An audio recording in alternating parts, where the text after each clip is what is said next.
Warahmatullahi wabarakatuh. Saya Triviana Yuli Artanti, mahasiswa Universitas Muhammadiyah Jember, Fakultas Pertanian Prodi Agribisnis.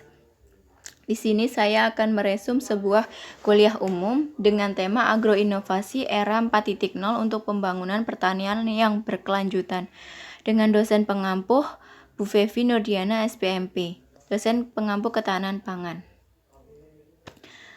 Nah, untuk materi kuliah umum, saya meresum dari Dr. Insinyur Muhammad Hasbi DSS, Smart Farming Precision Agriculture 4.0, di mana pada tradisional 1.0 itu mekanisasi tenaga air, tenaga uap. Pada 2.0 ekosentrik itu produksi massal, assembly line, dan listrik. Nah, pada 3.0 itu stakeholder sentrik dan 4.0 ekosentrik. Revolusi industri 4.0 terjadi pada tahun 1750-an, terus berkembang secara vertikal dan horizontal, saling melengkapi, kompleks dalam rakitan sederhana dan penggunaan. Dimulai dari mesin uap, kereta api, sampai mesin turbin. Memasuki revolusi industri 4.0, semua berubah secara drastis. Tren otomatis, pertukaran data terkini, kompilasi awam, internet, LOT, kecerdasan buatan, Artificial Intelligence atau AI, dan semua hal virtual yang mampu memudahkan kegiatan operasional semua hal. Smart Farming Precision Agriculture 4.0. Prinsip perancangan dalam revolusi 4.0 itu kesesuaian. Nah, kesesuaian itu mampu berkomunikasi antara satu lewat internet LOT atau Internet of People LOP, akan mengotomatiskan proses secara besar-besaran. Yang kedua, transparansi.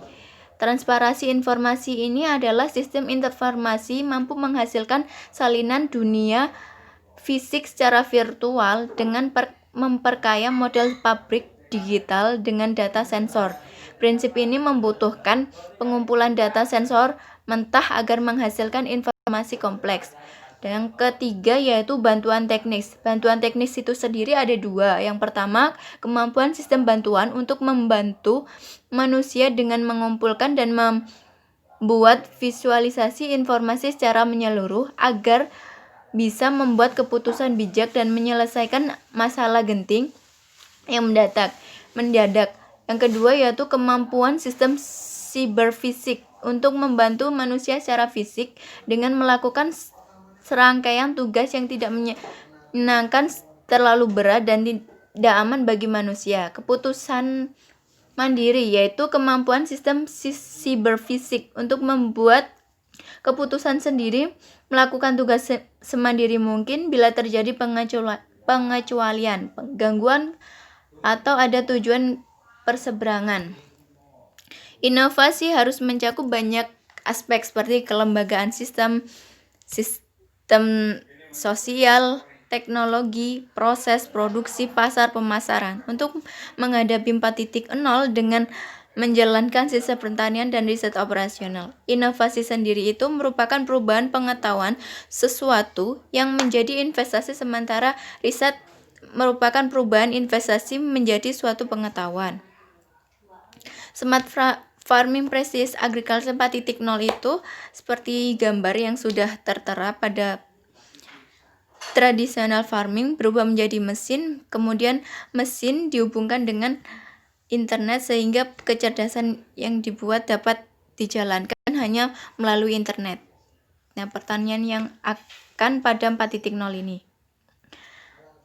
Selanjutnya, materi Prof. Gembong Priyatmo, Smart Farming Precision Agriculture 4.0, menyongsong dan menghadapi era demografi di mana regenerasi non-produktif lebih besar dari jumlah produktif. Sementara kondisi petani Indonesia semakin terpuruk dan program pemerintah untuk kedaulatan pangan untuk dicapai karena diakibatkan oleh berbagai masalah. Maraknya impor yang dilakukan pemerintah berakibat semakin terpuruknya petani Indonesia karena persaingan harga dan menyangkut juga kualitas bahan yang mengalami perbandingan menyolok. Import akan mengurangi cadangan devisa negara dan import sangat mengganggu kedaulatan pangan suatu bangsa, serta kita mengalami ketergantungan pada negara lain, sehingga negara lain secara politis akan menekan negara importir. Untuk mencapai negara berkedaulat pangan, maka diperlukan perubahan drastis sebagai berikut: karakter building, ekonomi, edukasi, teknologi building.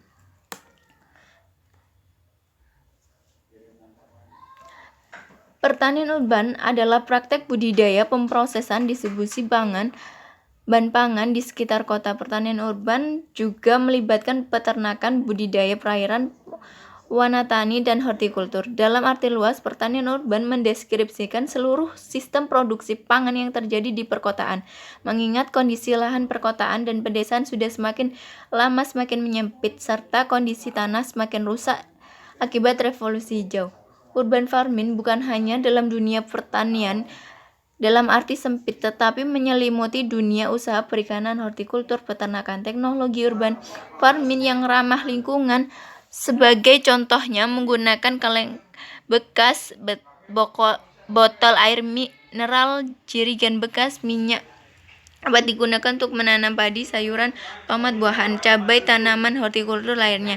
Pada tahun 2000 awal, lembaga riset mulai melakukan penanaman padi pada kaleng bekas cat 5 kilo dengan jenis lokal padi rojo lele dan menggunakan beberapa treatment, yaitu penelitian pertama menggunakan pupuk anorganik 100%, kemudian penelitian kedua menggunakan 50%, penelitian ketiga 25%. Dibandingkan dengan pemakaian organik dengan perbandingan tanah 93%, pupuk kompos 2%, serta pupuk air organik, dari segi kualitas dan kuantitas hasilnya sangat bagus yang organik. Jadi jelas sekali bahwa bibit unggul tidak menjamin baik, tapi media yang bagus, bibit unggul akan sangat baik.